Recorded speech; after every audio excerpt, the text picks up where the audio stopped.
Welcome. Halo, nama saya Yudi Santia Utahayan. Saya adalah mahasiswi Universitas Terbuka Medan NIM 855868404. Ini adalah tugas tutorial 2 saya, pembelajaran PKN di SD oleh Ibu dosen Evi Susilawati, SPD MPD. Nah, saya akan mempresentasikan modul 12 tentang penilaian dalam pendidikan kewarganegaraan di SD. Di KB1 kita akan belajar konsep dan prinsip penilaian PKN SDMI. Penilaian merupakan serangkaian kegiatan yang dilakukan secara seksama untuk mengumpulkan berbagai data sebagai bahan informasi bagi guru dalam pengambilan keputusan tentang diri siswa yang bersangkutan. Secara prinsip, penilaian PKN tidak berbeda dengan penilaian dalam mata pelajaran lainnya. Hanya pada mata pembelajaran PKN lebih menekankan pada aspek afektif. Di KB2 kita akan mempelajari alat penilaian dalam PKN SDMI, yaitu ada tes tertulis, di mana tes uraian yang digunakan untuk menilai hasil belajar yang bersifat kompleks berupa kemampuan-kemampuan menghasilkan, menyusun, dan menyatakan ide. Kemudian tes tertulis berupa tes objektif yang terdiri atas pilihan ganda dan benar salah.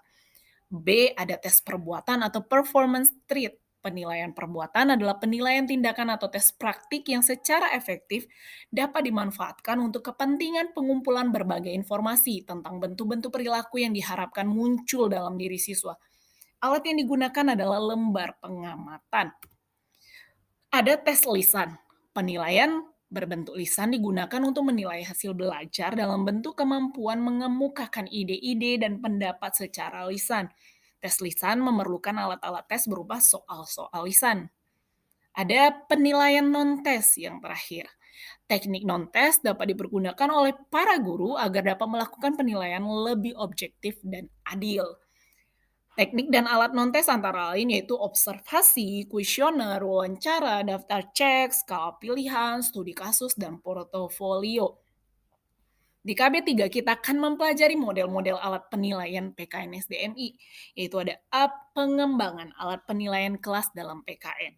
Nah, langkah-langkah yang perlu dicermati yaitu satu, menyusun spesifikasi tes, menulis soal tes, melakukan uji coba, dan menganalisis butir soal, juga memperbaiki soal tes, merakit soal, melaksanakan tes, dan menganalisis hasil tes. Kemudian ada B, model-model alat penilaian PKN SDMI. Ada model penilaian perbuatan, ada model penilaian skala sikap, ada model penilaian daftar cek.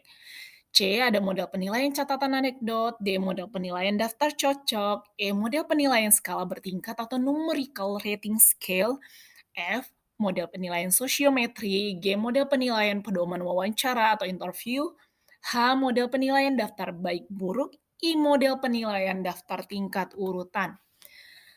Nah, penggunaan model alat penilaian PKN SDMI berbasis portofolio. Adapun kelebihan dan kekurangan dalam penggunaan model alat penilaian PKN SDMI berbasis portofolio adalah sebagai berikut. Kelebihannya, memungkinkan pendidik mengakses kemampuan peserta didik untuk membuat, menulis, menghasilkan berbagai tipe tugas akademik.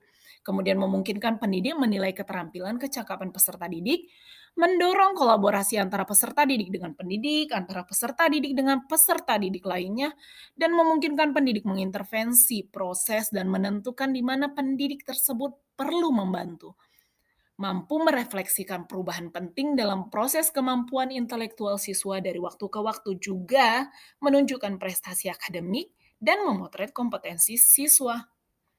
Kelemahannya atau kekurangannya adalah A, memerlukan waktu relatif lama, B, pendidik harus tekun, sabar, dan terampil, dan C, tidak ada kriteria yang standar.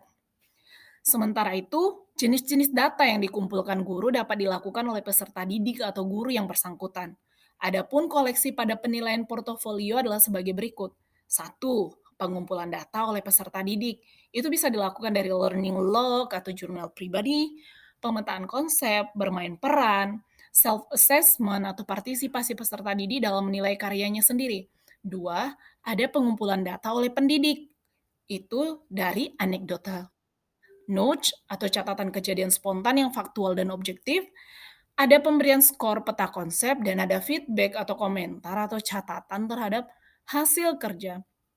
tertulis peserta didik sebagai masukan untuk bahan perbaikan.